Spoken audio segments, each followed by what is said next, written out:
GeM TV நேயர்களுக்கு அன்பு வணக்கங்களை கூறிக்கொண்டு விநாயகப் பெருமானை வணங்கி இன்றைய 12 ராசிகளுக்கான பலன்கள். இன்று 21/4/2025 சித்திரை மாதம் 8ஆம் தேதி விஸ்வாவசு வருடம் அருமையான திங்கட்கிழமை சோமவாரம் சிறப்பான நாள். இன்றைய ஆதிக்க கிரகம் சந்திர பகவான். இன்று நாம் வழிபட வேண்டிய தெய்வம் எப்போதுமே திங்கட்கிழமையிலே சிவபெருமானை வணங்க வேண்டும். இன்றைய விசேஷம் திருவோண நட்சத்திரம். அதாவது இன்றைய நாளிலே சிவனும் பெருமாளும் இணைந்து வருகின்றார்கள். திங்கட்கிழமை சிவபெருமானுக்கு உகந்த நாள். திருவோண நட்சத்திரம் பெருமாளுக்கு உகந்த நட்சத்திரம், பெருமாளுடைய நட்சத்திரம். ஆகவே இன்றைய நாளிலே சிவன் கோவிலுக்கும் சென்று வணங்குங்கள், பெருமாள் கோவிலுக்கும் சென்று வணங்குங்கள். லிங்காஷ்டகம் கேளுங்கள், விஷ்ணு சகஸ்ரநாமம் கேளுங்கள், சிவபஜனை பாடுங்கள், பெருமாள் பஜனை பாடுங்கள். ஆக இன்றைய நாள் என்பது சிறப்பான நாள். 12 ராசியினருக்கும் இன்றைய நாள் சிறப்பாக இருக்கும். இருமூர்த்திகளையும் வணங்கி ஏற்றம் பெற வேண்டிய நாள். இன்றைய சூரிய உதயம் காலை 5:55 சூரிய அஸ்தமனம் மாலை 6:22 இன்றைய நல்ல நேரம் காலை 6:30 முதல் காலை 7:30 வரை, மாலை 4:30 முதல் மாலை 5:30 வரை. இன்றைய ராகு காலம் காலை 7:30 முதல் காலை 9 வரை, யமகண்டம் காலை 10:30 முதல் மதியம் 12 வரை. இன்றைய குளிகை நேரம் மதியம் 1:30 முதல் மதியம் 3 வரை. இன்றைய சுபகோரை சுக்கிரகோரை நேரம் காலை 11 முதல் மதியம் 12 வரை. இன்றைய நட்சத்திரம் இன்று காலை 8:34 வரை உத்திராடம், அதன் பின்பு திருவோண நட்சத்திரம், ஸ்ரவணம் என்று சொல்வார்கள் சமஸ்கிருதத்திலே. ஸ்ரவண நட்சத்திரம் இன்றைய நாள். இன்றைய திதி இன்று மதியம் 2:33 வரை தேய்பிறை அஷ்டமி.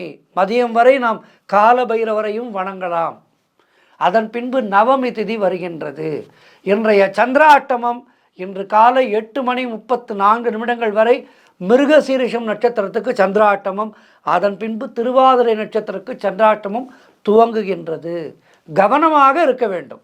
சந்திராஷ்டமம் வரும்போது எப்போதுமே பயம் கொள்ளக்கூடாது, கவனமாக இருக்க வேண்டும்.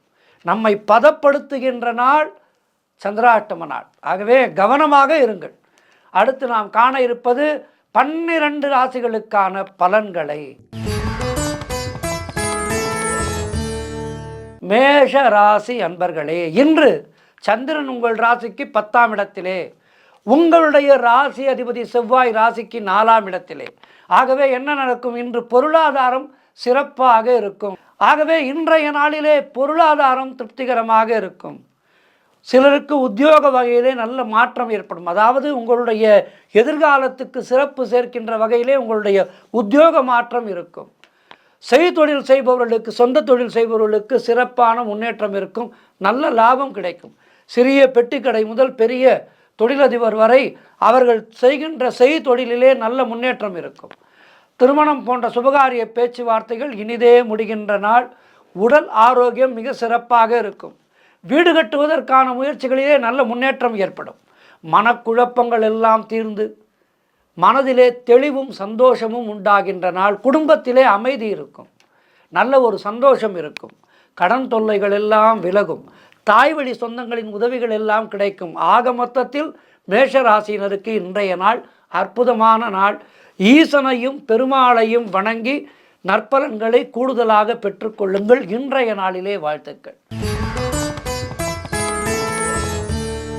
அடுத்து ரிஷபராசி அன்பர்களே, இன்று சந்திரன் உங்கள் ராசிக்கு 9ஆம் இடத்திலே, உங்களுடைய ராசி அதிபதி சுக்கிரன் ராசிக்கு 11ஆம் இடத்திலே. ஆகவே இன்றைய நாளிலே தந்தை வழியிலே நல்ல ஆதாயம் உண்டாகும். உங்களுக்கு சகல பாகியங்களும், உங்களுடைய முயற்சிகள் எல்லாம் வெற்றி பெறுகின்ற அற்புதமான நாளாக இருக்கின்றது. திருமணம் போன்ற சுபகாரிய பேச்சுவார்த்தைகள் கைகூடி வரும். புதிய தொழில் தொடங்கும் முயற்சிகளிலே நல்ல வெற்றி கிடைக்கும். காரிய தடைகளெல்லாம் விலகி காரிய வெற்றிகள் உண்டாகும். அலுவலகத்திலே பதவி உயர்வு, சம்பள உயர்வு சந்தோஷத்தை தரும். குழந்தை பாக்கியத்திற்காக காத்திருக்கின்ற தம்பதிகளுக்கு குழந்தை பாக்கியம் உண்டாகின்ற நாள். நீங்கள் நினைத்தது அனைத்தும் நல்லபடியாக நடக்கக்கூடிய அற்புதமான நாள்.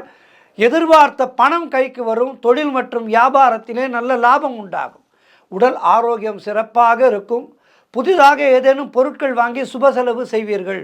மாணவர்கள் படிப்பிலே கூடுதல் கவனம் செலுத்த வேண்டிய நாள். ஆக மொத்தத்தில் இன்றைய நாள் சிறப்பான நாள். உங்களுக்கு சிவபெருமானையும் பெருமாளையும் வணங்கி மேலும் நற்பலன்களை பெறுங்கள். வாழ்த்துக்கள். மிதுன ராசி அன்பர்களே, இன்று சந்திரன் உங்கள் ராசிக்கு 8ஆம் இடத்திலே, உங்களுடைய ராசி அதிபதி புதன் ராசிக்கு 10ஆம் இடத்திலே. இன்று நாள் முழுவதும் உங்களுக்கு சந்திராட்டமும் இருக்கின்றது. மௌனத்தை கடைபிடியுங்கள், கோபத்தை குறைத்து கொள்ளுங்கள். எதிலும் எச்சரிக்கையாக இருக்க வேண்டும்.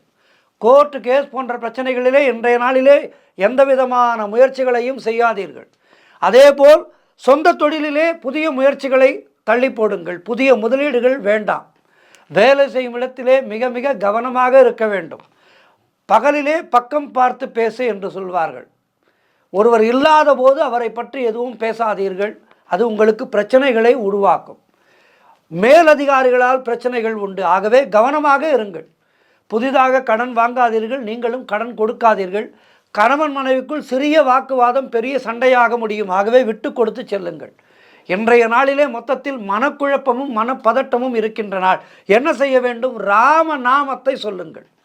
ராம ராம ராம ராம ராம ராம ராம். காலையிலே எழுந்து குளித்தவுடன் பூஜை அறையிலே ஒரு அரை மணி நேரம் அமர்ந்து ராமநாமத்தை ஜெபித்துவிட்டு உங்களுடைய இன்றைய பணிகளை தொடங்குங்கள். சிவபுராணம் கேளுங்கள். கோளறு பதிகம் படியுங்கள். குலதெய்வத்தை நினைத்து கொண்டே இருங்கள். அது மனதுக்கு அமைதியை தரும். வேலை மாற்றம் ஒரு சிலருக்கு ஏற்படும். ஆகவே கவனமாக இருங்கள். மொத்தத்தில் இன்றைய நாளிலே இறைவனை துதித்து இறையருளோடு கடந்து செல்ல வேண்டிய நாள். ஆகவே மௌனத்தை கடைபிடியுங்கள். கோபத்தை முற்றிலுமாக தவிர்த்து கொள்ளுங்கள். வாழ்த்துக்கள். கடகராசி அன்பர்களே, இன்று சந்திரன் உங்கள் ராசிக்கு 7ஆம் இடத்திலே. ஆகவே இன்றைய நாளிலே சுபகாரிய பேச்சுவார்த்தைகள், திருமண பேச்சுவார்த்தைகளை தொடங்கினால் அது நல்லபடியாக நடக்கும். புதிய தொழில் முயற்சிகள் எல்லாம் அற்புதமான வெற்றியை பெறுகின்ற நல்ல நாளாக இருக்கின்றது. சுபகாரியங்கள் நடைபெறக்கூடிய நல்ல நாளாக இருக்கின்றது. கணவன் மனைவிக்குள் இருந்து வந்த பிரச்சனைகள் எல்லாம் சரியாகும். நண்பர்கள் மூலம் நல்ல அனுகூலம் உண்டாகும். மனம் மிகவும் உற்சாகமாக காணப்படக்கூடிய நல்ல நாளாக இருக்கின்றது. வீடு வண்டி வாகன யோகம் உண்டாகும். செய்கின்ற செயலிலே பெயரும் புகழும் கிடைக்கின்ற நாள். அலுவலகத்திலே சம்பள உயர்வு, பதவி உயர்வு போன்றவை கிடைக்கும். புதிய வேலை வாய்ப்புகளாக காத்திருக்கின்ற புதிய பட்டதாரிகளுக்கு வேலை நிச்சயம். அதேபோல் சொந்த தொழில் செய்பவர்களுக்கு நல்ல லாபம் கிடைக்கின்ற நாள். ஆகவே சொந்த தொழில் செய்பவராக இருந்தால் புதிய முயற்சிகளை இன்றைய நாளிலே அதிகம் தொடங்குங்கள். புதிய முயற்சிகளை தொடங்கி புதிதான உத்திகளை உங்களுடைய பிஸ்னஸ்களில் செய்து நல்ல வெற்றியை காணுங்கள். நினைத்த காரியங்கள் எல்லாம் நல்லபடியாக நடக்கின்ற அற்புதமான நாளாக இருக்கின்றது. ஆகவே முயற்சிகளை தொடங்குங்கள். எதிலும் வெற்றி உண்டாகும். சிவபெருமானையும் பெருமாளையும் வணங்கி மேலும் உயர்வு பெறுங்கள். வாழ்த்துக்கள். சிம்மராசி அன்பர்களே, இன்று சந்திரன் உங்கள் ராசிக்கு 6ஆம் இடத்திலே இருக்கின்றார். உங்களுடைய ராசி அதிபதி சூரியன் ராசிக்கு 9ஆம் இடத்திலே இருக்கின்றார். ஆகவே இன்று தேவையில்லாத செலவுகள் ஏற்படும். கவனமாக இருக்க வேண்டும். உத்தியோகத்திலே இருப்பவர்கள் பணியிலே கூடுதல் கவனம் செலுத்த வேண்டிய நாள். தொழில் மற்றும் வியாபாரத்திற்காக புதிய முதலீடுகளை தவிர்க்க வேண்டிய நாள் இன்றைய நாள். திருமணம் போன்ற சுபகாரிய பேச்சுவார்த்தைகள் சற்று தாமதமாகும். உடல் உழைப்பு அதிகமாகும். வருமானம் குறைவாக இருக்கும். நண்பர்கள் உறவினர்கள் மூலம் அனுகூலம் உண்டாகும். உடல் ஆரோக்கியத்திலே மிகவும் எச்சரிக்கையாக இருக்க வேண்டிய நாள். குடும்பத்திலே கணவன் மனைவிக்குள் சண்டை சச்சரவுகள் ஏற்பட்டு விலகும். வீடு வண்டி சம்பந்தமான விரய செலவுகள் ஏற்படலாம். கூட்டு தொழிலிலே மன வருத்தங்கள் உண்டாகலாம். ஆகவே கூட்டாளிகளோடு கவனமாக இருங்கள். குலதெய்வ வழிபாடு மன அமைதியை தரும். காரிய தடைகள் ஏற்பட்டு விலகுகின்ற நாள். அலுவலகத்திலே வீண் வாதங்களை எல்லாம் தவிர்த்து கொள்ள வேண்டிய நாள். மொத்தத்தில் இன்றைய நாளிலே இறைவனை வணங்கி நற்பலன் பெற வேண்டிய நாள். ஆகவே இன்றைய நாளிலே சிவபுராணம் படியுங்கள்.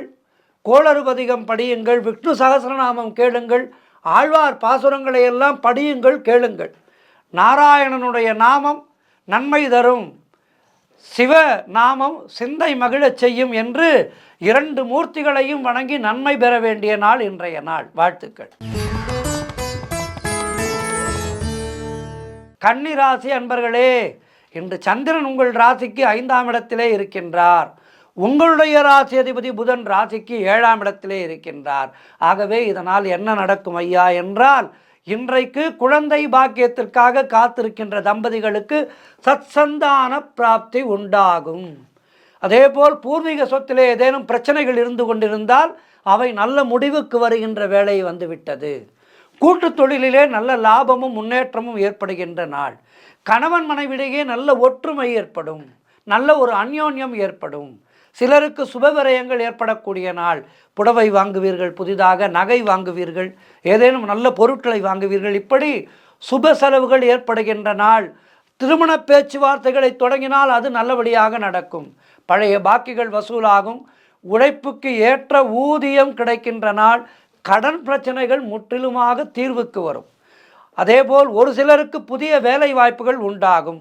தொழில் மற்றும் வியாபாரத்திலே நல்ல லாபம் உண்டாகும். நண்பர்கள் மூலம் அனுகூலம் உண்டாகும். மொத்தத்தில் இன்றைய நாள் மிக மிக சிறப்பான நாள். அவரவர்களுடைய வயதுக்கேற்ப நல்லவை நடக்கின்ற நல்ல நாள். வாழ்த்துக்கள். துலாம் ராசி அன்பர்களே, இன்று சந்திரன் உங்கள் ராசிக்கு 4ஆம் இடத்திலே, உங்களுடைய ராசி அதிபதி சுக்கிரன் ராசிக்கு 6ஆம் இடத்திலே. ஆகவே இன்றைய நாளிலே என்ன நடக்கும்? வீடு வண்டி வாகன யோகம் உண்டாகும். வாடகை வீட்டிலே இருப்பவர்கள் சொந்த வீடு வாங்குவதற்கான வேலை வந்துவிடும். அல்லது நல்ல பெரிய வீட்டிற்கு வாடகைக்கு செல்லுவீர்கள். அதேபோல் பழைய வண்டியை வைத்து கொண்டிருக்கின்றீர்கள் என்றால் இன்றைய நாளிலே புது வண்டி வாங்குவதற்கான சூழ்நிலைகள் தகைந்து வரும். தொழிலிலே நல்ல முன்னேற்றம் உண்டாகும். புதிய முயற்சிகள் எல்லாம் வெற்றியை தரக்கூடிய அற்புதமான நாளாக இருக்கின்றது. முன்னோர்களுடைய ஆசீர்வாதம் பரிபூர்ணமாக கிடைக்கின்றது. கணவன் மனைவிடையே நல்ல ஒற்றுமை ஏற்படும். உறவினர்களால் ஆதாயம் உண்டாகும். தாய் வழி சொத்துக்கள் கைக்கு வருகின்ற நாள். உங்களுடைய முயற்சிகள் அனைத்தும் மாபெரும் வெற்றி பெறுகின்ற நல்ல நாள். உத்தியோகத்திலே சம்பள உயர்வு, பதவி உயர்வு, இடமாற்றம் போன்றவை ஏற்படும். திருமண பேச்சுவார்த்தைகள் சுபமாக முடியும். மொத்தத்தில் நீங்கள் நினைத்தது அனைத்தும் நல்லபடியாக நடக்கின்ற அற்புதமான நாளாக இருக்கின்றது. இன்றைய நாளிலே சிவபெருமானையும் பெருமாளையும் வணங்கி மேலும் நற்பலன்களை பெறுங்கள். வாழ்த்துக்கள். விருச்சிக ராசி அன்பர்களே, இன்று சந்திரன் உங்கள் ராசிக்கு 3ஆம் இடத்திலே இருக்கின்றார். உங்களுடைய ராசி அதிபதி செவ்வாயாகப்பட்டவர் ராசிக்கு 9ஆம் இடத்திலே இருக்கின்றார். ஆகவே இன்றைய நாளிலே உங்களுடைய முயற்சிகள் எல்லாம் பெரும் வெற்றி பெறும். உடல் ஆரோக்கியத்திலே நல்ல முன்னேற்றம் உண்டாகும். கடன் தொல்லைகள் விலகுகின்ற வேலை வந்துவிட்டது. நண்பர்கள் மூலம் எதிர்பார்த்த உதவிகள் கிடைக்கும். வேலையிலே இருந்து வந்த பிரச்சனைகள் எல்லாம் சரியாகும்.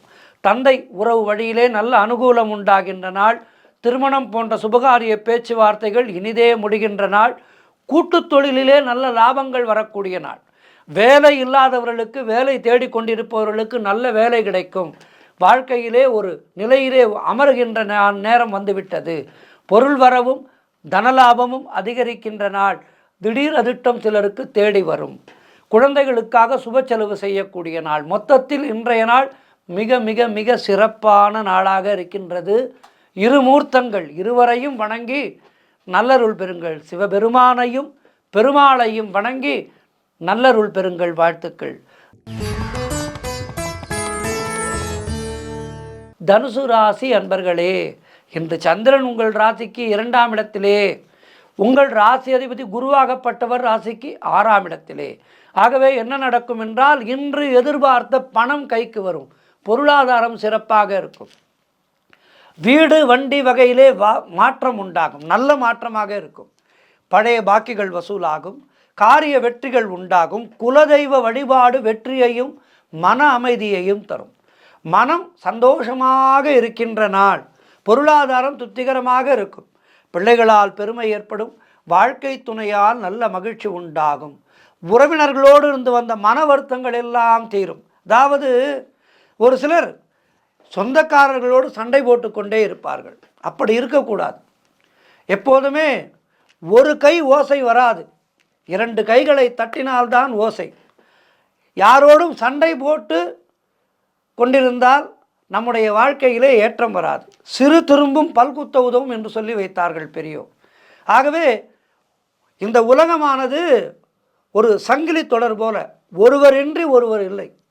ஆகவே சின்ன சின்ன குறைகளை எல்லாம் பெரிதுபடுத்தாமல் ஒருவருக்கொருவர் விட்டு கொடுத்து வாழ்ந்தால் வாழ்க்கையிலே பெரும் முன்னேற்றத்தை அடையலாம். ஆகவே இன்றைய நாளிலே உங்களுக்கு உறவினர்களோடு ஒரு நல்ல ஒரு அந்யோன்யம் ஏற்படும். ஆகவே அதன் மூலம் வாழ்க்கையிலே வெற்றி பெறுவீர்கள். சிலருக்கு திருமணம் போன்ற சுபகாரிய பேச்சுவார்த்தைகள் இனிதே முடியும். அவரவர்களுடைய வயதுக்கேற்ப நல்லது நடக்கின்ற நாள். தொழில் மற்றும் வியாபாரத்திலே நல்ல முன்னேற்றம் ஏற்படும். அலுவலகத்திலே இருந்து வந்த நெருக்கடிகள் எல்லாம் குறையும். மொத்தத்தில் இன்றைய நாள் மிக மிக சிறப்பான நாளாக இருக்கின்றது.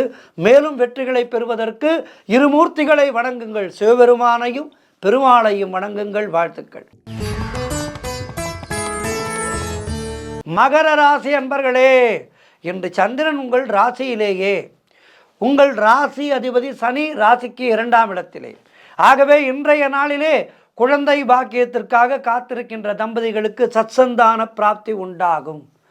சொந்த தொழில் செய்பவர்களுக்கு அதிலே அபரிவிதமான முன்னேற்றம் ஏற்படும். காரிய தடைகள் எல்லாம் விலகி நீங்கள் எடுக்கின்ற முயற்சிகளிலெல்லாம் வெற்றி வெற்றி வெற்றி வெற்றி பேரிகை கொட்டுவீர்கள். வேலை இல்லாதவர்களுக்கு, வேலை தேடிக்கொண்டிருப்பவர்களுக்கு நல்ல வேலை கிடைக்கும். நண்பர்கள் மூலம் நல்ல அனுகூலம் உண்டாகும். பொருளாதாரம் மிக மிக திருப்திகரமாக இருக்கின்றது. தொட்டதெல்லாம் பொன்னாகக்கூடிய அற்புதமான நாள். கடன் பிரச்சனைகள் ஒரு முடிவுக்கு வரும். புதிய முயற்சிகள் எல்லாம் அபரிவிதமான வெற்றியை தரும். அலுவலகத்திலே பதவி உயர்வு, சம்பள உயர்வு போன்றவை மனதுக்கு சந்தோஷத்தை ஏற்படுத்தும். உடல் ஆரோக்கியம் திருப்திகரமாக இருக்கின்றது. ஒரு மனிதனுக்கு என்ன தேவை? நல்ல பொருள், நல்ல ஆரோக்கியம், குடும்ப சந்தோஷம். இவை மூன்றுமே இன்றைய நாளிலே உங்களுக்கு கிடைக்கின்றது. ஆகவே சந்தோஷமாக இருங்கள். இறைவனுக்கு நன்றி சொல்லுங்கள். சிவன் கோவிலுக்கு செல்லுங்கள், பெருமாள் கோவிலுக்கு செல்லுங்கள். வாழ்த்துக்கள். கும்பராசி அன்பர்களே, இன்று சந்திரன் உங்கள் ராசிக்கு 12ஆம் இடத்திலே இருக்கின்றார். உங்களுடைய ராசி அதிபதி சனி ராசியிலேயே இருக்கின்றார். ஆகவே இன்றைய நாளிலே கொடுத்த வாக்கை காப்பாற்ற முடியாத ஒரு சூழ்நிலை ஏற்படும். கவனமாக இருக்க வேண்டும். அலுவலகத்திலே வேலை பளு மிக மிக அதிகமாக இருக்கும். மேலதிகாரிகள் கெடுபடியாக இருப்பார்கள். அவர்களை அனுசரித்து செல்ல வேண்டும். பொருளாதாரம் நெருக்கடியாக இருக்கின்றது. உடல் ஆரோக்கியத்திலே கவனம் தேவை. வீண் விரயங்கள் சிலருக்கு உண்டாகும். கைப்பொருளை பத்திரமாக பார்த்து கொள்ளுங்கள். ஏதேனும் தொலைவதற்கு வாய்ப்பு இருக்கின்றது. கவனமாக இருங்கள். அதேபோல் தொழில் சம்பந்தமான புதிய கடன், புதிய முதலீடுகள் போன்றவை இன்றைய நாளிலே கூடாது. மேலதிகாரிகளால் நெருக்கடி இருக்கும். வேலை மாற்றம் ஒரு சிலருக்கு உண்டாகும். தேவையில்லாமல் மற்றவர்களுடைய விஷயங்களிலே தலையிடாதீர்கள். வீண் வாக்குவாதங்களை எல்லாம் தவிர்த்து மௌனத்தை கடைபிடிக்க வேண்டிய நாள் இன்றைய நாள். சிவபுராணம் படியுங்கள், கோளறுபதிகம் படியுங்கள். நாராயணனே நீயே துணை என்று அவனுடைய பாதத்தை கெட்டியாக பிடித்து கொள்ளுங்கள். இறைவனுடைய திருவடி ஒன்றுதான் நம்மை காப்பாற்றும். எனவே நாராயணனுடைய திருவடிகளை பற்றி கொள்ளுங்கள். வாழ்த்துக்கள். இறுதியாக மீனராசி அன்பர்களே, மீனராசி அன்பர்களே, இன்று சந்திரன் உங்கள் ராசிக்கு 11ஆம் இடத்திலே, உங்கள் ராசி அதிபதி குருவாகப்பட்டவர் ராசிக்கு 3ஆம் இடத்திலே. ஆகவே என்ன நடக்கும்? இன்று நீங்கள் எடுக்கின்ற முயற்சிகளிலெல்லாம் வெற்றி வெற்றி வெற்றி கிடைக்கும். செய்தொழிலிலே நல்ல முன்னேற்றம் உண்டாகும். உழைப்புக்கு ஏற்ற ஊதியம் கிடைக்கும். வேலை இல்லாதவர்களுக்கு நல்ல வேலை கிடைக்கும். சுப காரியங்கள் நடக்கக்கூடிய நல்ல நாளாக, அற்புதமான நாளாக இருக்கின்றது. காரிய தடைகளெல்லாம் விலகும். உடல் ஆரோக்கியத்திலே நல்ல முன்னேற்றம் உண்டாகும். வீடு, வண்டி, வாகன மாற்றம் ஏற்படும். குழந்தைகளால் பெருமை ஏற்படும். நண்பர்கள் மூலம் நல்ல அனுகூலம் உண்டாகும். பொருளாதாரத்திலே சிறப்பான வளர்ச்சி, குடும்ப ஒற்றுமை சந்தோஷத்தை தரும். இப்படி இன்றைய நாள் மிக மிக சிறப்பாக இருக்கின்றது.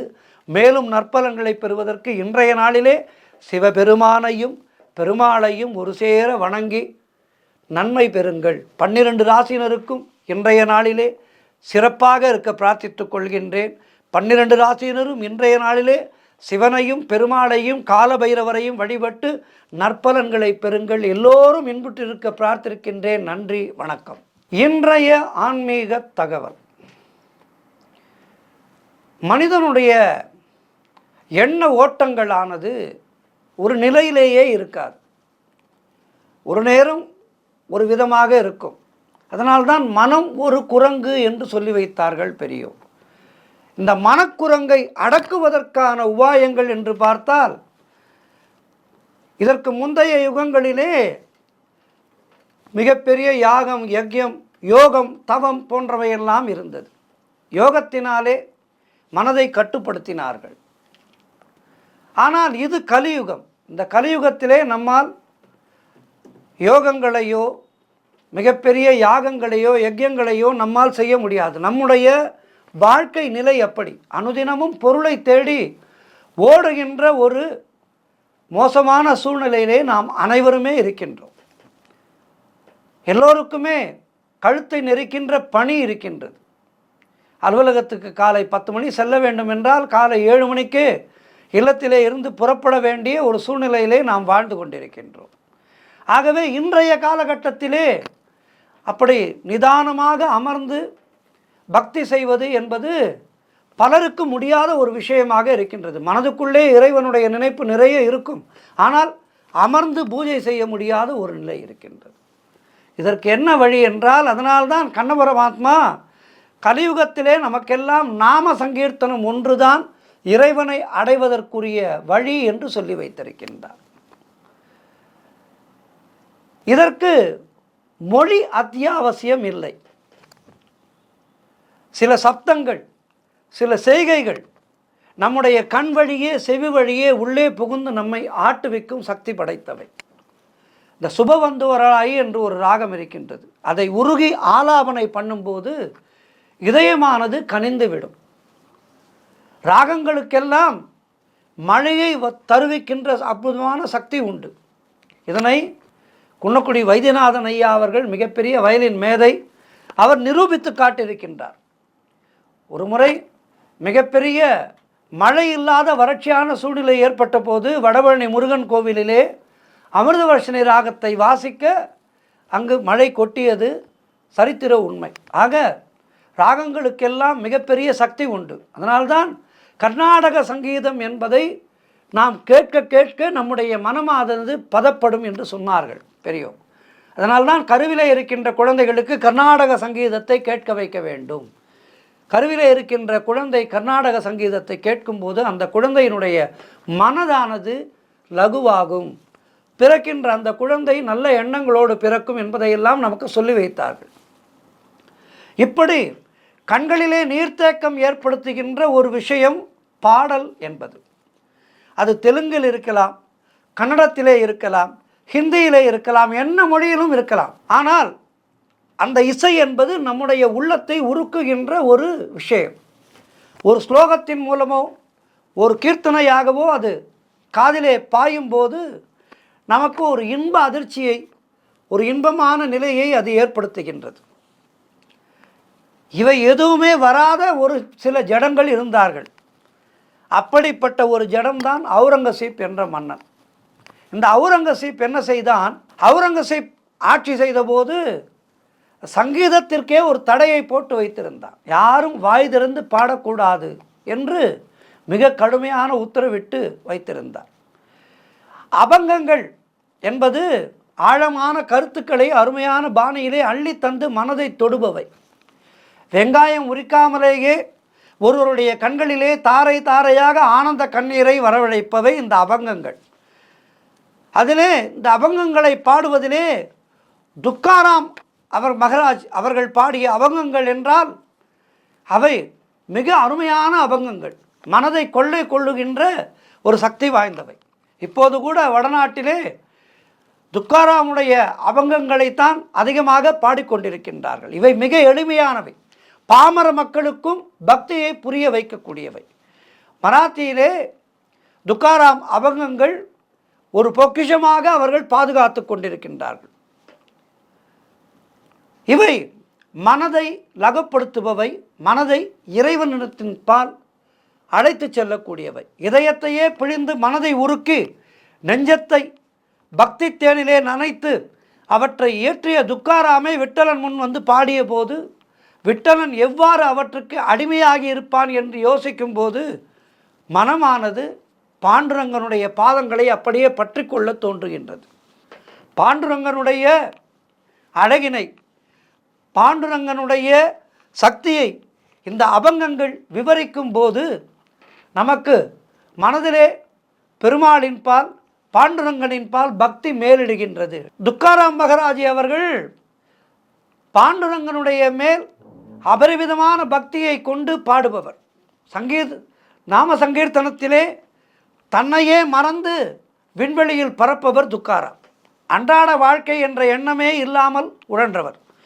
ஊரிலே சிலர் அவருக்கு ஒரு பலசரக்கு கடை, அதாவது மளிகை கடை வைத்து தந்தார்கள். அதிலே வருகின்ற வருமானத்திலே அவருடைய குடும்பம் பிழைக்கட்டுமே என்ற நல்ல எண்ணத்தோடு செய்து கொடுத்தார்கள்.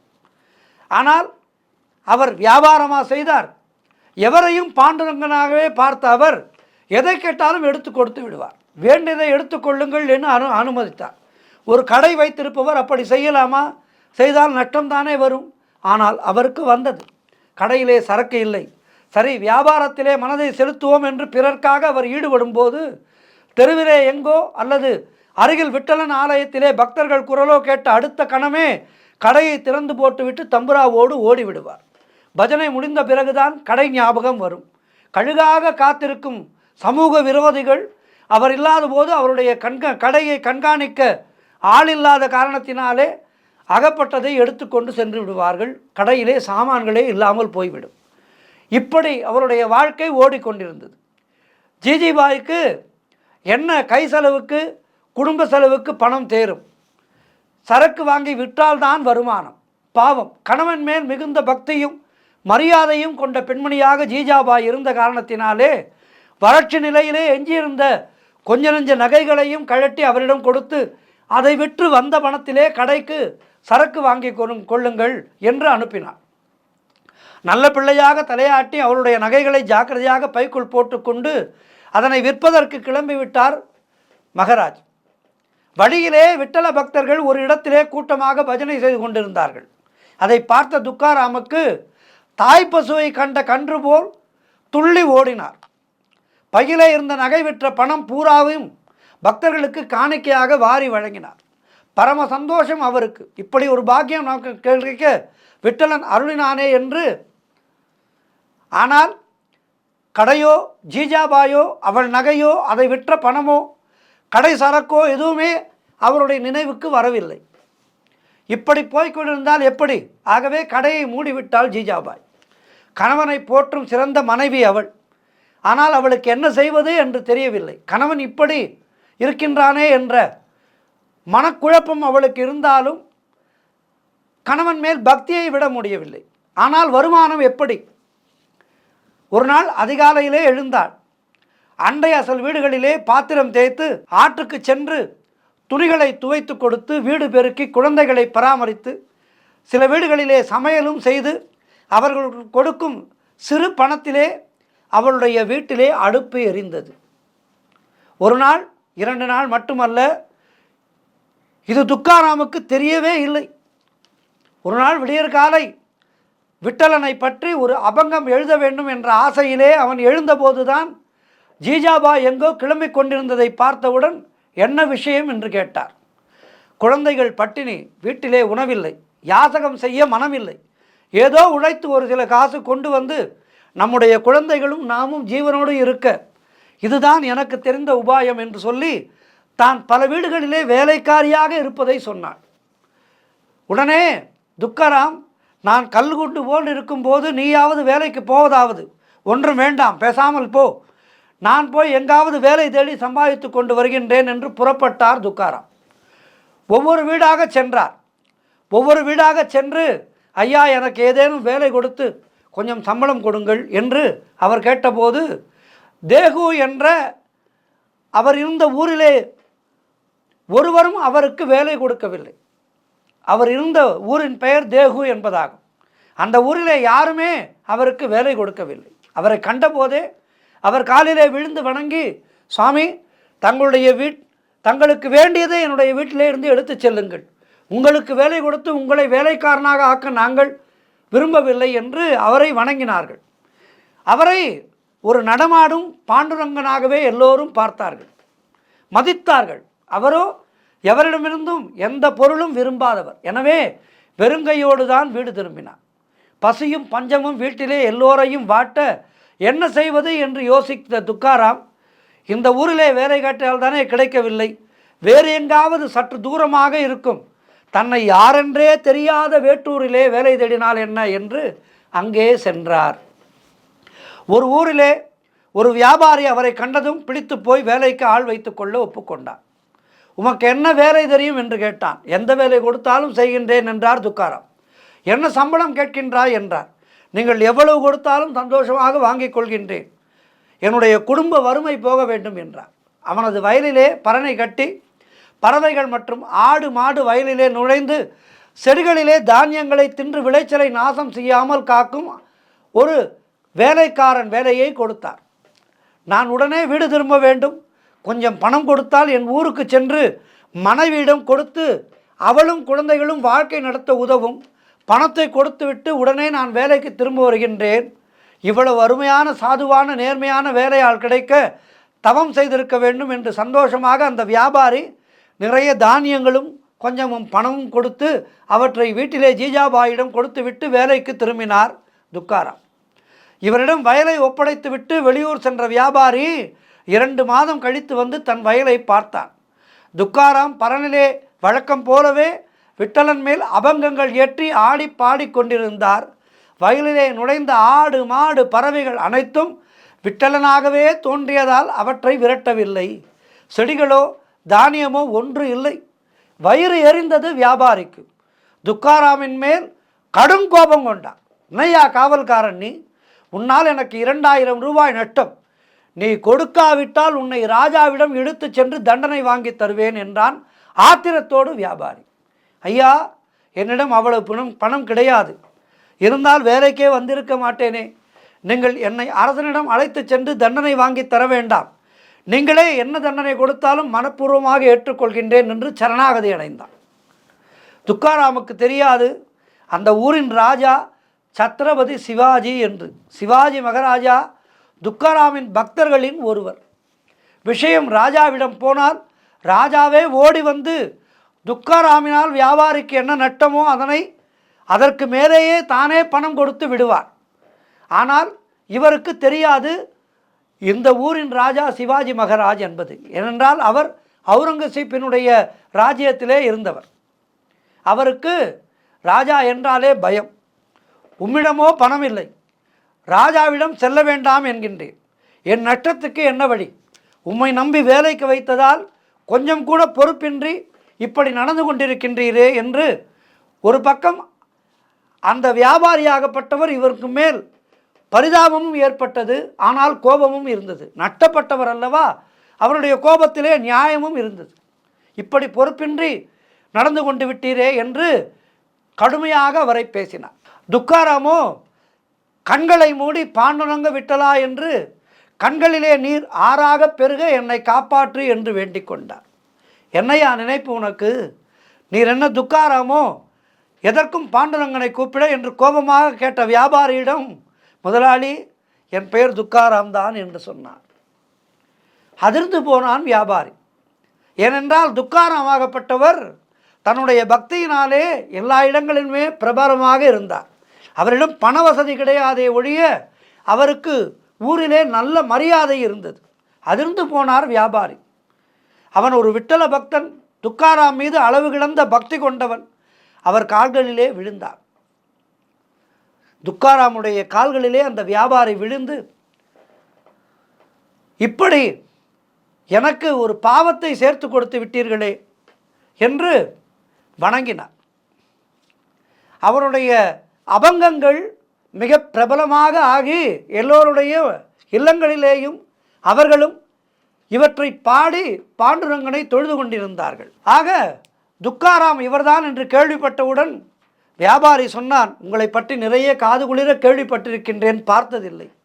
உங்களை வேலையாளாக நடத்தி அவமரியாதையாக பேசியதற்கு என்னை மன்னிக்க வேண்டும் என்று நிறைய கரும்புகளை வெட்டி கொடுத்து வீட்டிற்கு பணம் கொண்டு செல்லுங்கள் என்று கொடுத்தார். துக்காராம் கரும்பு கட்டை வாங்கி சுமந்து கொண்டு தேகுவுக்கு கிளம்பினார். விட்டலன் கோவில் வாசலிலே நிறைய குழந்தைகள் அவரை பார்த்து விட்டன. அவர் தலையிலே சுமந்து வந்த கரும்பை பார்த்து ஆசையாக நின்றனர். மறுகணமே யோசிக்காமல் அத்தனை கரும்பையும் குழந்தைகளுக்கு விநியோகம் பண்ணி வெறுங்கையோடு வீடு திரும்பினார் துக்காராம். விஷயம் தெரிந்த ஜீஜாபாய், கரும்பை விட்டீர்களா என்று ஆவலுடன் கேட்டபோது, ஜீஜா, வழியிலே நம் ஊர் குழந்தைகள் எல்லாம் சூழ்ந்து கொண்டு கரும்பு கேட்டதும் என்னை அறியாமலேயே அனைவரையும் விட்டலனாக நினைத்து எல்லா கரும்பையும் கொடுத்து விட்டேன், இது ஒன்றுதான் மிச்சம் என்று ஒரே ஒரு கரும்பை கொடுத்தார். இருந்த ஒரே கரும்பை ஏமாற்றத்துடன் வாங்கி அதை அவர் மீதே வீசினாள் ஜிஜாபாய். அது அவருடைய முகத்திலே பட்டு அருகே இருந்த விட்டலன் படத்திலே விழுந்தது, சரிபாதியாக உடைந்தது. பார்த்தாயா, நடந்ததெல்லாம் நானும் விட்டலனும் சேர்ந்து செய்தது அல்லவா, தண்டனையையும் சரிபாதையாக இருவரும் பெற்றுக்கொண்டோம் என்று சொன்னார் துக்காராம். ஜிஜாபாய் சொன்னாள், பிரபு, என்னுடைய குடும்ப வறுமை என் மதியை மயங்க நான் தவறு செய்துவிட்டேன், மன்னியுங்கள் விட்டலா என்று விட்டலனுடைய பாதங்களிலே சரணாகதி அடைந்தாள். கதறினாள். உடைந்த கரும்பின் ஒரு பாதி விட்டலன் படத்திலே இன்னும் கிடந்தது. கரும்பின் உடைந்த ஒரு பாதி விட்டலன் முகத்திலே சாருடன் இருக்க ஒரு எறும்பு கரும்பு சாறை ருசித்து விட்டலன் வாயிலே கொஞ்சம் விட்டது. அவனோ சிரித்து கொண்டே இதெல்லாவற்றையும் பார்த்து கொண்டிருந்தான். குழந்தைகள் விளையாட்டை பெற்றோர் ரசிப்பதில்லையா, அதுபோல. ஆக தன்னுடைய பக்தனான அந்த துக்காராமுக்கு எத்தனையோ சோதனைகளுக்கு பிறகு விட்டலன் மிகப்பெரிய நன்மையை வழங்கினான் என்பதுதான் விட்டலனுடைய வரலாறு. ஆகவே இந்த ஹரிநாம பக்தி என்பது மிக சோதனையான ஒன்றுதான் என்றாலும் அந்த சோதனையை நாம் ஏற்றுக்கொண்டு விட்டலன் மேல், இறைவனின் மேல் அதிகமாக பக்தியை வைக்க வைக்க அது நமக்கு மிகப்பெரிய இடத்தை வாழ்க்கையிலே தரும் என்பதிலே எந்தவிதமான ஐயமும் இல்லை. ஆகவே விட்டலன் போல, அந்த துக்காராம் மகராஜ் போல ஆழமான பக்தியை இறைவன் மேல் வைப்போம். எல்லா வளமும் பெற்று நலமாக வாழ்வோம். பாண்டுரங்க விட்டலா, பண்டரிநாதா விட்டலா. நன்றி, வணக்கம்.